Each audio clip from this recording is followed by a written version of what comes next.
Hello, everyone. Nice to see everyone here. It's great to be back on the Techonomy stage as I welcome my sparky panel out. Please.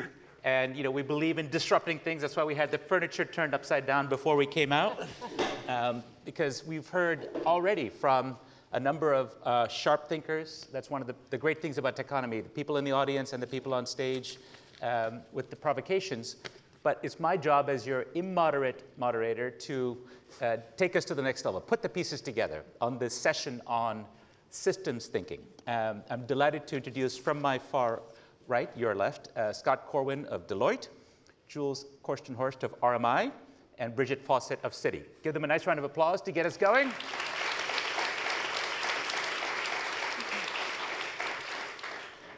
So we all know about stovepipes, about silos, about a lot of the reasons why different parts of the energy and climate universe don't understand each other. People tend to keep doing what they used to do, even if it's not such a great idea. And so how do we fight this? How do we think beyond the remit of our particular company or industry, maybe even our broader country and geography, to think in a systemic way about the problems? I've grappled with this for a very long time. I've thought about energy and written some books about this since really 2 decades ago. And one of the most interesting thinkers I run across on this is Scott Corwin. And you've done some great analytical work on this. And so help us out. Tell us what you mean, because there is different meanings for systems thinking. From your perspective as it relates to climate change, what do you mean by systems thinking, and what do you want us to see more of? Yeah, so Vijay, thank you very much. It's great to be with you again, and to be with our good friends Bridget and Jules, and with the Techonomy team. So the way that we got to systems thinking, and this morning there have been several references to essentially the magnitude and pace of change that's needed to combat climate change to achieve the targets of the Paris Accord.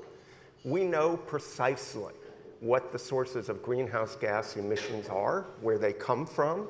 We even know, and our good friends Anjali and Ryan and the work that they've done on speed and scale, we actually know what needs to be done to get us to a net zero by 2050 future. Inside the energy system, about the move to renewables, the building of transmission lines and storage, and eventually the emergence of hydrogen. The similar story in transportation and mobility, the move to electric vehicles, potentially hydrogen for long-haul trucking, ocean cargo, and aviation. And in cities like New York, with all this gridlock, maybe we could have a seamless integrated mobility system that operates cleanly and efficiently. As a longtime New Yorker, I'd like that. Food, we had really good discussions on the things that need to be done on food and industrials. The role of banks, like the work that Bridget's doing, is how do you help large corporates in high abating sectors to capitalize the investment to make the transformation. In government, we have finally seen in the last few weeks the sort of core foundations of an industrial policy that this country has not had, and it's certainly a big step in the right direction. And then last but not least are the tech players who can create visibility in terms of where we are, transparency and traceability. The challenge we have is that all these corporates have made these commitments. Anjali did a really nice, I like her statistic, that 50% of companies have made a statement about their net zero pledges, but only 2% globally actually have a plan that could get them there. So all of that stuff is well intended and it's laudable, but it's not going to get us there. Similarly with nations, right? They've set these targets, but they don't have plans.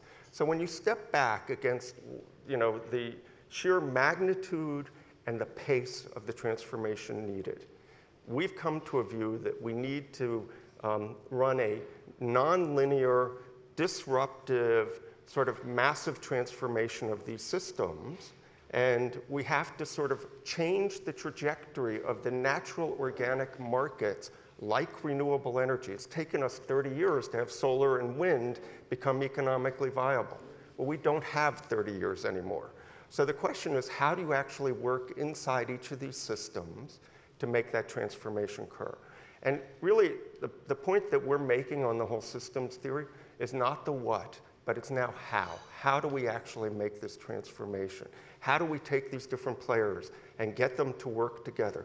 How do we help inform leading companies and every organization on here is the potential pathways of where this is going, and this is what it means for you in terms of value creation, what it means in terms of sustainable processes, the business model transformation.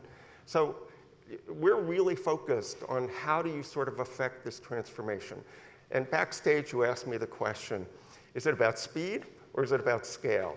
And you argued that we need to figure out how to get speed. And I would agree with that. I would put the question even more sharply. Of course you will. The elegance of systems thinking, I think, is once it's explained or when we all think about it, it makes perfect sense. You've got to think about how the pieces join up together, right? And so I think not many people would push back on that. On the other hand, if you need to get everybody working on this, you're going to it's like herding cats. It becomes more complicated and it just takes more effort. It could take more time. And also, there might be reasons why some people don't want to be herded. Self-interest, short-term, maybe just the fiduciary duties of companies to their shareholders, perfectly legitimate things within the structure of capitalism as it stands, or it could be worse, right? Of course, defending the indefensible, milking assets that are about to become stranded, that sort of thing. So there could be reasons why the systems thinking approach might actually gum us up rather than actually, at least in the short term, and therefore there may be a tension between scale and speed. But systems thinking and systems modeling, when done right, is actually looking for leverage points in the system that can transform it. What are the tipping points that can make a difference? So, that's what we have to focus on. And by the way, you would expect sort of a normal distribution. There will be early innovators, early adopters that will see the value of doing this, and they're already out there. So the whole idea of what we want to do in the systems initiative is to get those early adopters to help sort of set the path. You're absolutely right that in certain hard-to-abate sectors, we did a study with the chemicals industry here in the United States, and of the top 100 chemical companies, they certainly want to reduce the energy intensity of their production process. But none of them really want to get out in front of their competitors because it's disadvantageous to their income statement and their balance sheet. There's a first mover disadvantage in that case. So the question is, how do you help move them collectively? Right. Okay. And I do think that there are infinite sets of possibilities around. Bridget, you want to jump? I was just going to say, I think, Scott, to your point, we've seen systems thinking executed recently, right, with COVID, and how all of the different players around the world, governments, corporates, NGOs, came together to solve a common enemy, which was COVID. And I think with climate, we actually, Vijay, to your point around how do you get the pieces together, where's the common interest, I think we have a common enemy, which is climate change. So the one thing we all share, whether you're a government, whether you're a corporate, whether you're an NGO, whether you're a human citizen on this global planet, is we have a common enemy, which is climate change, and there's an existential threat around that. So I think that is a motivating factor for different parties to think differently at scale. Are we moving fast enough? We can get into the whole speed discussion. But I think it really does, system thinking requires a common narrative. And it therefore then has to be embedded, that narrative, those goals, for different players. And I think the first time we're really seeing it around climate was coming out of COP26. And Jules, I was struck by your comment when we were in Glasgow that you've been to maybe every COP. I know you're no, young. not everyone, not everyone, you're but a young gent, many of them. Many of them. And you had remarked that this was the first time you saw all of the systems, the actors, convening to solve a global problem, notwithstanding that everyone's trying to operate within their own silos. And that prior to this COP26, it was really largely government NGO-led. So I think the good news that I see is that you now have a common narrative, you have a common enemy, you have the folks, broadly speaking, in government, in the corporate sector and NGOs, individuals, regulators, starting to watch the same movie. And I think that really does drive a tipping point change. Sure, jump in. I agree with you, Bridget. The common narrative is a fundamental requirement for us to take the next step. But it's not enough. Yeah. We then need to work together. Radical collaboration is going to be necessary in a way that we've rarely done in the global economy. We saw it a little bit around vaccines. Yeah. We've seen it with Gavi around vaccines. But we're going to need to do this in steel and in petrochemicals and in shipping and in aviation. We need to bring together technology providers. We need to bring together the industry participants, their fuel suppliers, regulators and financiers. And finally, we need to mobilize demand, need to bring the customers in. And only if we bring all of those stakeholders together can we shift markets at the speed and scale that is necessary. Just one example. Who here in the room would pay $100 extra for their next automobile if that was as a result of that, a car without embedded carbon in their steel? Pretty much everyone, right? So that's convenient, except that your price signal does not land at the desk of ArcelorMittal or Tata Steel or BioSteel, who is trying to sell steel at the lowest price in the market because that's the only way they convince Volvo or GM or you name it. So stitching the value chains together and radically collaborating across value chains is going to be critically important. With a lot of money at stake now from the IRA, the new Inflation Reduction Act, which really is a climate change law here in the United States, maybe the incentives, the amount of money on the table is good enough to get people around the table. Sure. Let me press on that point a little bit.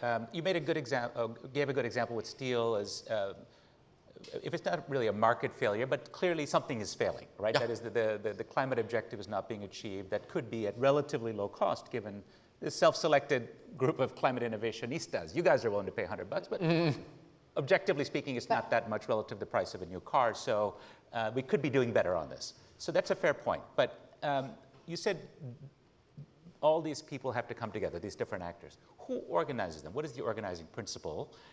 Is it government, in which case we've already heard what used to be a dirty term before, industrial policy mentioned today. You put it on the table.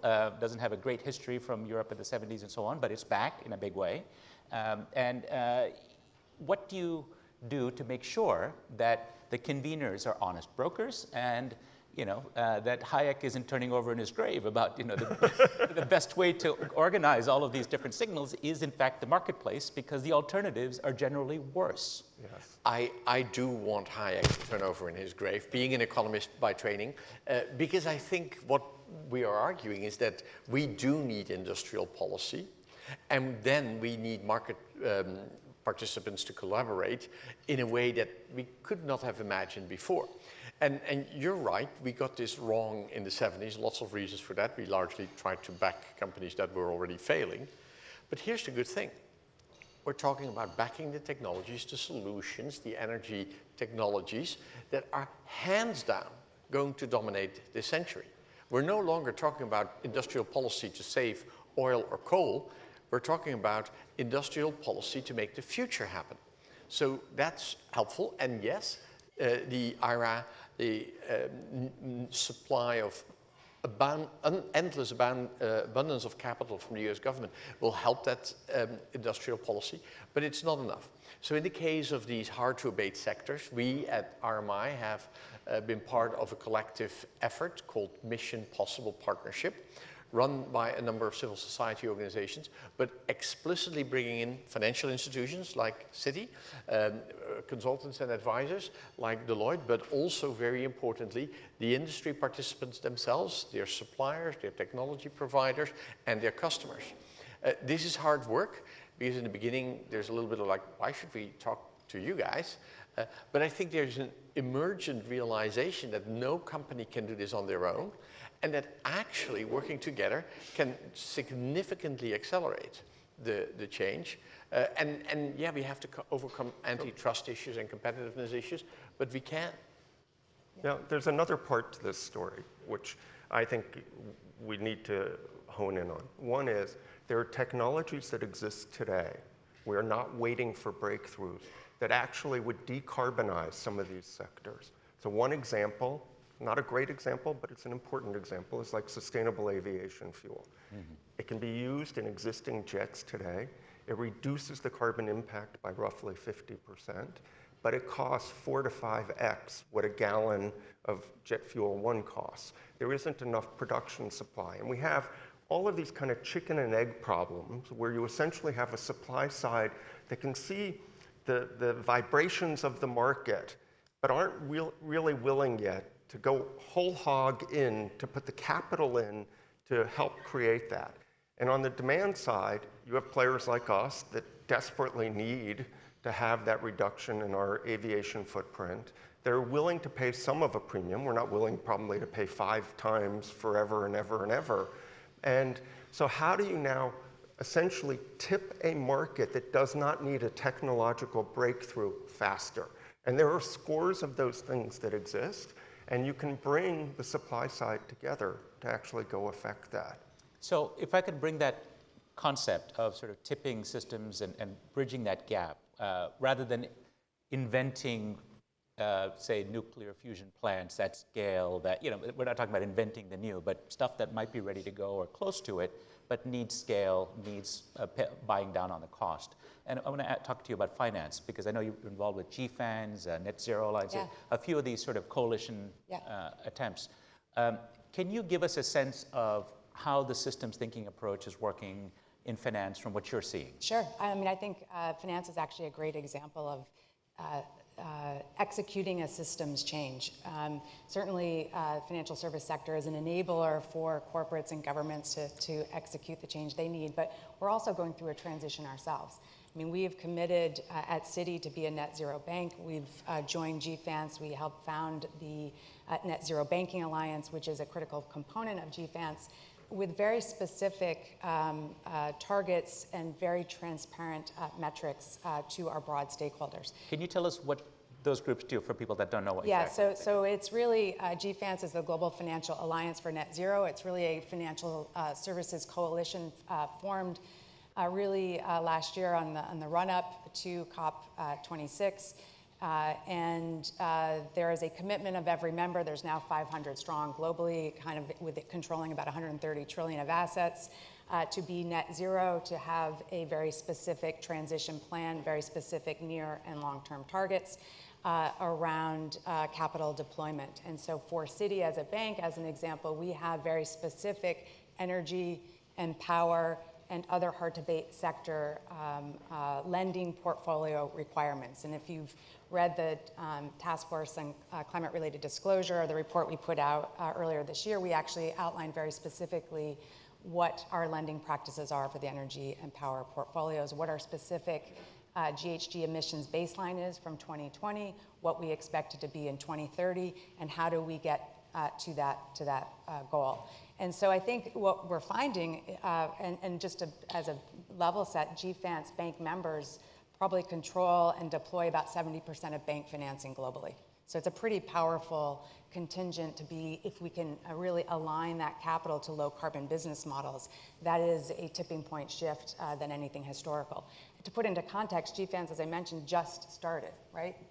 Just really was formed at the end of last year. And so really it's now about operationalizing. How do you operationalize these commitments by the banks? And that's something that Citi is working on very hard to do. As I mentioned, we've already set out our goals and operationalizing our energy and power portfolios. We will then move on to other specific sectors. And so all members will report progress around these goals and have to really produce a report card every year around how we're deploying capital to low carbon. So I think that this really requires different risk processes. It requires different internal review processes. It requires a different engagement with our corporate clients and our public sector clients. It really requires folks to have a transition plan. So Scott, your reference earlier, around 2% of companies have a transition plan. With the massive amount of capital that the financial services now needs to deploy to low carbon business models, those transition plans will accelerate by definition, because we will be asking every one of our clients, what is your transition plan? What is your pathway? What are your metrics? What are your capital expenditure requirements? How are you allocating those to achieve a net zero or low carbon business model. So I think the financial service sector can really play a very differentiated, disruptive role than it ever has historically, in part because of this consortium systems thinking effort with the development of GFANZ. Let me ask you a question about this.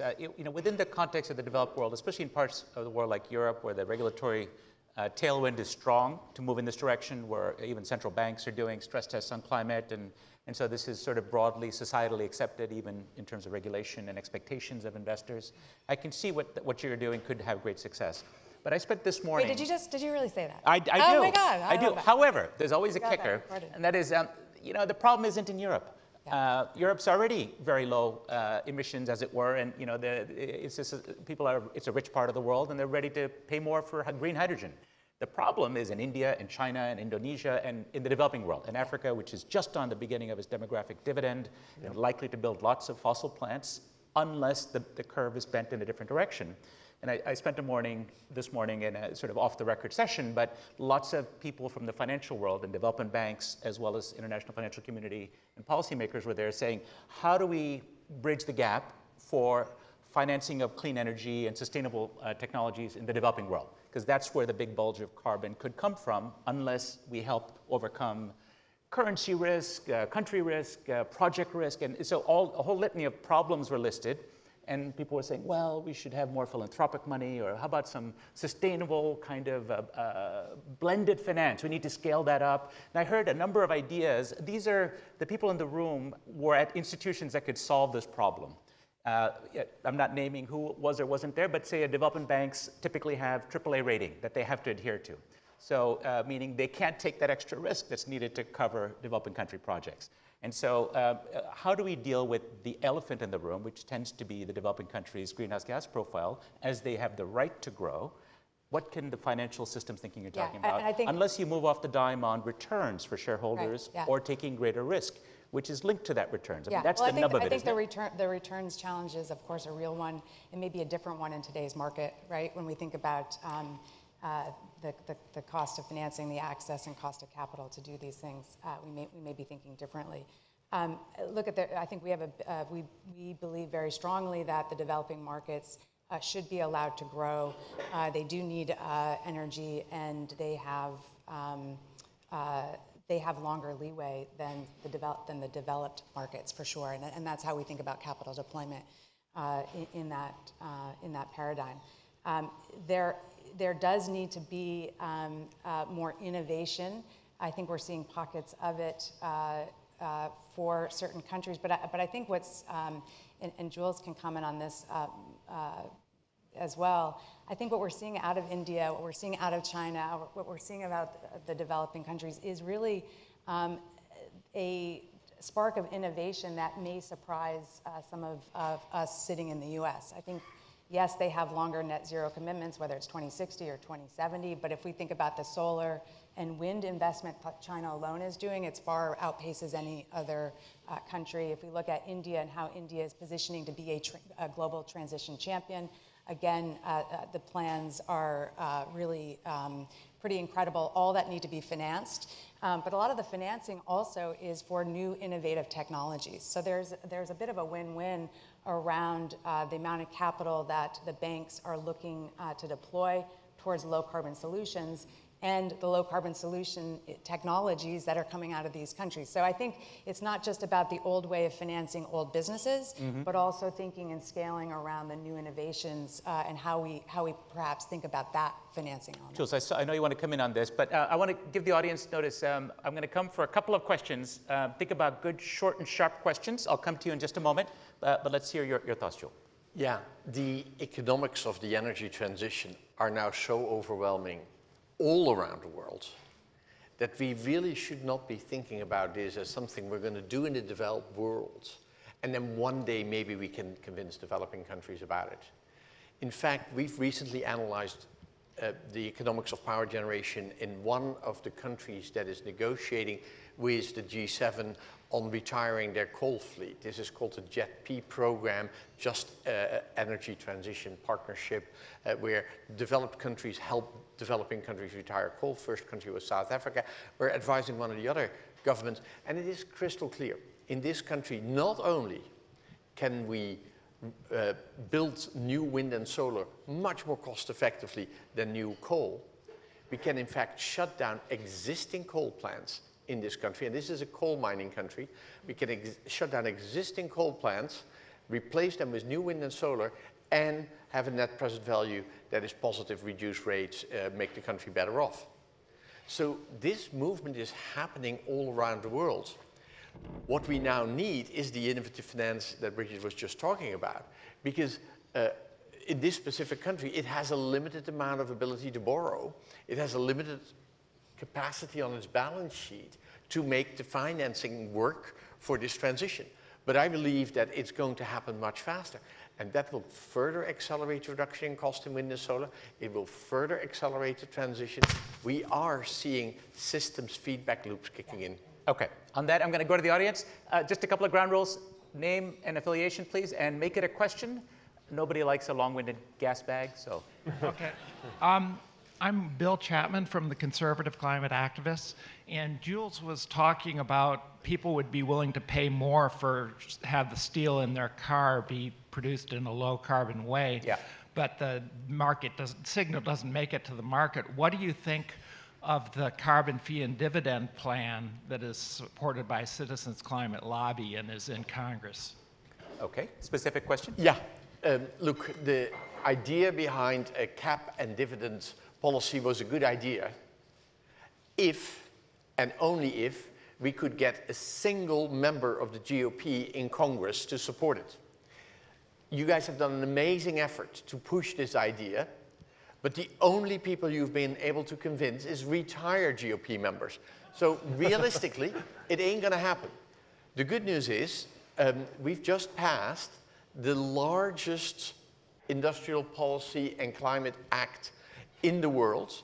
Yes, it's 369 billion, but there is a further 250 billion in there for retirement of existing fossil fuel assets. This is massively going to accelerate the change. And I think, to be honest with you, for a cap and trade bill of any form in the United States, the train has left the station. Yeah, I think it was year 2000, I wrote my first op-ed arguing for a revenue-neutral carbon tax, not so different from this idea. I got pilloried from the left and the right. Did that for a number of years on the pages of The Economist and other journals, including the Wall Street Journal. And I've come to a view over the years, with the arrows in my back, that not to let the ideal be the enemy of the good. We need to have progress. Can I make one more point, Vijay? Because the one carbon tax that we have seen come out very effectively is the Putin carbon tax. The horrendous war that he is perpetrating on Ukraine is resulting in a global shift of priorities. The realization that energy security and low carbon solutions go hand in hand. And so I would say that is maybe a very small silver lining in the suffering in Ukraine. Great. I mean, it must be said, Europe, Canada, they have succeeded with carbon policies, but we're talking in the American context. A quick question, so we just have a minute and a half. Yeah, Rob Cope with U.S. Steel. I'm not going to steal Rich Fruhoff's session this afternoon, but I'm really anxious, or I'm sure you're all anxious to hear his low carbon Should we give you the $100 or? But my question, Scott, you'd mentioned that nobody wants to get out ahead of their competitors and be the one that spends more money to get all of that, new technology, green solution out there. Aren't we in a different spot today? I mean, maybe 5 years ago I would agree with that, but don't you feel like we're in a different place today? I think it varies definitely by sector, and it's not, maybe that's too blanket a statement the way I stated that. I do think that I want to come back to Vijay's question about what are going to be the incentives or inducements or the nudges for legacy incumbents to transform. Clearly, as we begin to find different forms of pricing carbon, as we have consumers demanding that we move to lower carbon futures, the regulatory authorities and disclosure authorities, what's happening to the banks from the SEC rulings, there's a whole series of forces that are coming at play that essentially are, whether it's direct or indirect, putting an implicit price on carbon. And the hard truth is that we've had a negative externality on carbon that we've never actually paid for. And now the chickens have come home to roost, and it is time to essentially take those pools of capital and redeploy them. And one last point that is really important. Deloitte did a global turning point series where we looked at this transformation to clean energy and what it would do. And the story is, region by region, market by market, that in a period of 20, 25 years, we will be so net positive in terms of the economic growth we're creating. And we're really talking about the industries of the future and the value creation opportunities. So the legacy incumbents that don't want to transform maybe can go on for a while, but at some point they're going to be left behind in this transformation. Great. On that note, I'm going to bring us to a close. We're out of time. Great session. I want to end on an Indian proverb which relates to systems thinking. That is, one hand alone cannot clap. And so in that spirit, please put your hands together to thank our system thinkers. Thank you. Thank you very much. Wonderful.